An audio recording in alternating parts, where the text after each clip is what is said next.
मध्य रेल्वेच्या एसी लोकलच्या संख्येत वाढ झाल्यानं काही प्रवाशांना त्याचा लाभ होत असला तरी बहुसंख्य प्रवाशांना मात्र त्याचा जाच होताना दिसतोय। एसी लोकलमुळे इतर गाड्या वेळेवर धावत नसल्यानं नोकरदारांना लेट मार्कला सामोरं जावं लागतंय। एसी लोकल चालवा पण साध्या गाड्यांचा बळी नको अशी विनंती प्रवासी करताना दिसत आहेत आणि याचाच आढावा घेत प्रवाशांची बातचीत केली आहे आमचे प्रतिनिधी स्वप्नील जाधव यांनी।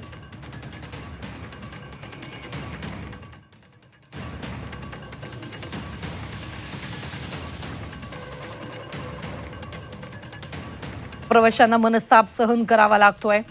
एसी लोकल चालवा पण साध्या गाड्यांचा बळी घेऊ नका असं प्रवाशांचं मत आहे। एसी लोकलच्या वेळापत्रकानं प्रवाशांना लेट मार्क लागतायत। प्रवाशांना नाहक मनस्ताप या सगळ्याचा सहन करावा लागतोय।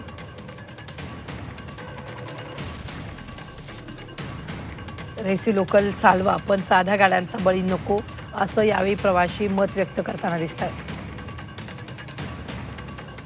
एसी लोकलच्या वेळापत्रकानं प्रवाशांना लेट मार्क लागतोय।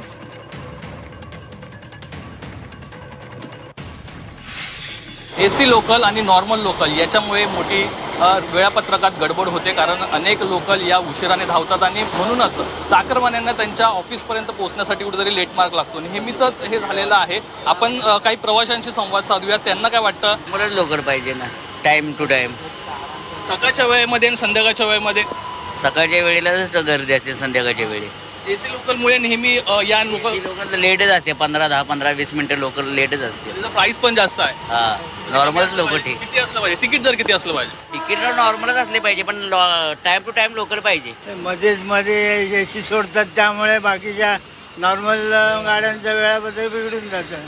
सकाळच्या वेळेत आणि संध्याकाळच्या वेळेमध्ये नॉर्मल गाड्या असल्या पाहिजेत आणि दुपारच्या वेळेत एसी धावल्या पाहिजे, असं काही मागणी आहे का? बरोबर आहे, सकाळच्या नॉर्मल गाड्याच पाहिजे, कारण कामावर जायला लोकांना बरं पडतं, येताना सुद्धा बरं पडतं। एसीमध्ये काय ठराविक ज्याच्याकडे पास आहे, त्याचं तिकीट आहे, तोच प्रवास करू शकतो। तुमची काय मागणी असेल यामध्ये? एसी लोकलमुळे तर खरं काही फायदा नाही, खूप लेट येतात आहे आणि नॉर्मल लोकांना तर ते परवडणारे नाहीत। ज्यांना परवडते ते जात आहेत, गुड लक त्यांचं, पण ज्यांना नाही परवडत आहे ते असेच दुसऱ्या ट्रेंडने येत आहेत। ॲक्च्युली बघायला गेलं तर दुपारनंतरच केली पाहिजे, खरी गरज तर तेव्हा आहे। सकाळी नॉर्मल लोकांना लवकर कामावर जायला लागतं, तर एसीमुळे लेट होतो, हमखास लेट होतो। त्यामुळे एक शेड्यूल तयार करा ना, होऊ शकतं, सगळं व्यवस्थित होऊ शकतं। पैसे तर कमी झालेच पाहिजे। तुम्ही 2,500-3,000 रुपये तुम्ही एसीचे लेकर लावलेत आणि नॉर्मली तुम्ही 250-200 रुपये काहीतरी आहे, तर तुम्ही मिडलचं काहीतरी कॉस्टिंग पकडली पाहिजे, की सर्वसामान्यांना परवडलं पाहिजे। एसी लोकलचा आपल्या सामान्य लोकांना काय फायदा नाही आहे आणि मेन म्हणजे टाईम टेबल बरोबर नाही आहे आणि टाईम टेबल वेळेवर गाड्या तर येत नाहीत, पण 9:45 जरी झालं असलं तर 9:03ची गाडी येते आणि गाड्या कमी प्रमाणात आहेत, गाड्या वाढल्या पाहिजेत। प्रवाशांच्या संतप्त प्रतिक्रिया आहेत। खरं तर एसी लोकल या धावल्या पाहिजेत, मात्र त्याचं तिकीट दर हे नॉर्मल लोकलच्या तुलनेमध्ये असलं पाहिजे, सामान्यांच्या खिशाला ते परवडणारं असलं पाहिजे आणि वेळापत्रक हे नियमित असलं पाहिजे, असं देखील या सामान्य प्रवाशांचं मत आहे। Camera person Suresh, Swapnil Jadhav, G24 तास, मुंबई।